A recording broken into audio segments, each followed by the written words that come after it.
I'm sharing a reading experience. I took down some notes from Walt Whitman's Leaves of Grass. What I gleaned is about our civilization and how we should change. If you're familiar with Walt Whitman's works, you should be able to recognize his lines here. I hope you listen and receive something worthwhile from this. Remember, this is not a report of his book of poems. This video is to inspire you to read what I did. It's my hope that you'll search for the best books and gain information and ideas to help you to become a better person. The more you read, the better you'll think. And the better you think, the more you'll be able to face life's challenges successfully. The poem, unheard by the sharpest ears, unformed in the clearest eyes. The words here are nothing, nothing, nothing. The drift of it, everything. Let the preacher preach, the lawyer advocate, the judge expound, and let me write. Write I shall, the diverse, the compact. Let him who is without my poems be assassinated. City rats, they gather together in just one corner. Gossip's flames, the clack of sticks, the sounds running together, combined, fused, or following. The sounds of the city in the day, and night in the tinkling of colored lights.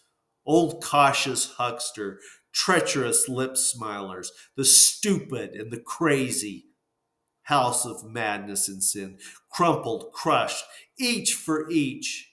Here are the brawling and dins, the divisions, jealousies, incriminations on every side.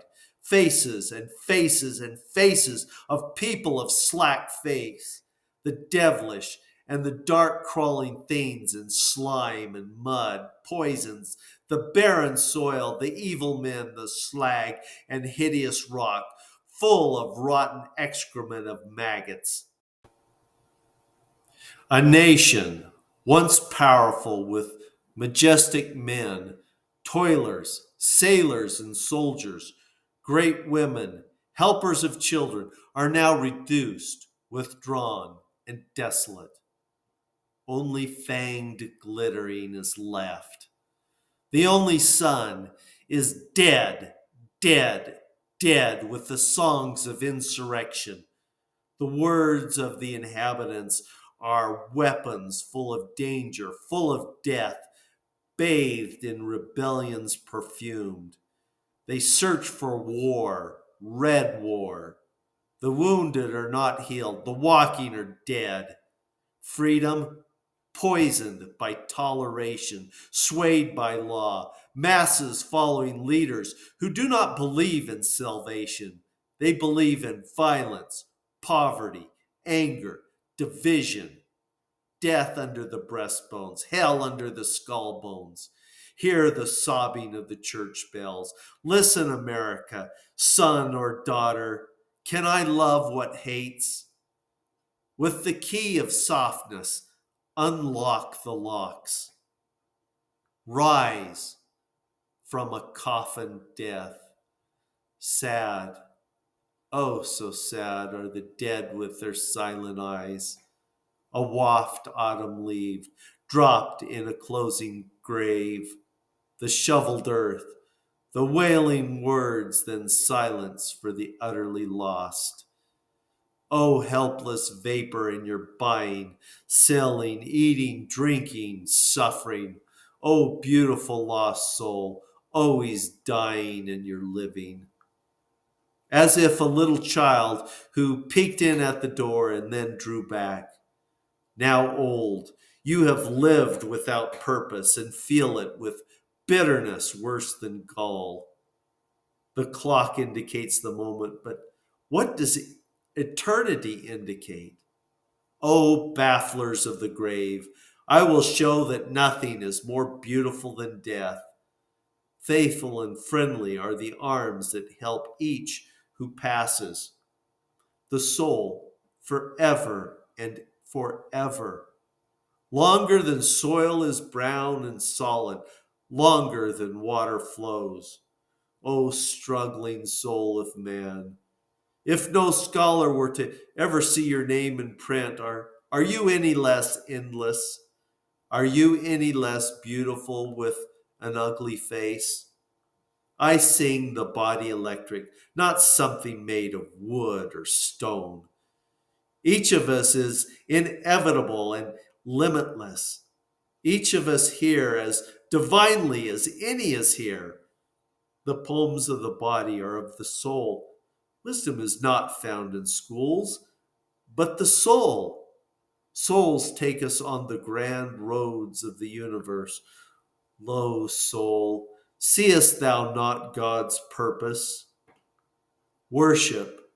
I say that the real, permanent grandeur of these states must be their religion.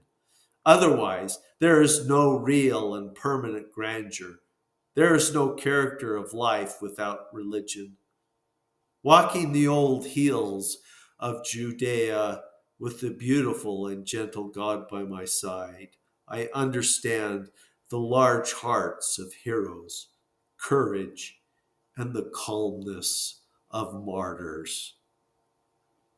In the divine Christ, I become a positive knower that I see you as sacred, dearly beloved, a comrade, a friend, smooth and tolerant. Philosophers may prove well in the lecture rooms, yet not under spacious skies. Therefore, contend for your soul's life. Beware of moral ripening. Beware what precedes the decay. I am old and young, foolish as much as wise, a novelist with the simplest, a teacher among the learned. Have you seen a fool corrupt their body? My face droops as I resign myself. Oh, my body! Shall I whine about my condition while weeping over my sins? Long, long, I muse. Nothing endures but my personal quality. I am the same as you. In midnight, I sleep. I dream. I dream. I dream. I too lived. I too walked. I too felt the curious, abrupt questioning stir within me. I had guile, anger, lust, hot wishes I dare not speak, was wayward, vain, greedy, shallow, shy, mean, lazy, but when I gave of myself. Many the hardships, few the joys, yet I am content. I am redeemed of sins, past and yet to come. Grass. What is grass? I believe the leaf of grass is no less than the journey work of the stars. Grass is what grows from within. It grows in the calmness of the mounting sun in unspoiled fields. This is the grass that grows where the living water is. The poem of the earth is the voice of the rain making the air delicious and clear, the air carrying peacefully sailing seeds to drop where they may. To breathe the air, how delicious. Remembering the convolutions of this globe, I think it would be better to live with growing grass. I stand and I look long and long. The sky, the distance, the trees, the green grass. We are trees, deeper, green. Let me guide noiselessly forth. Give me green blades of grass and warbling birds. Give me the splendid silent sun with all of his beams fully dazzling. Give me the night perfectly quiet. Let my heart be at rest. Thank you for joining me today. While my pleasure is yet at the full, I whisper, so long.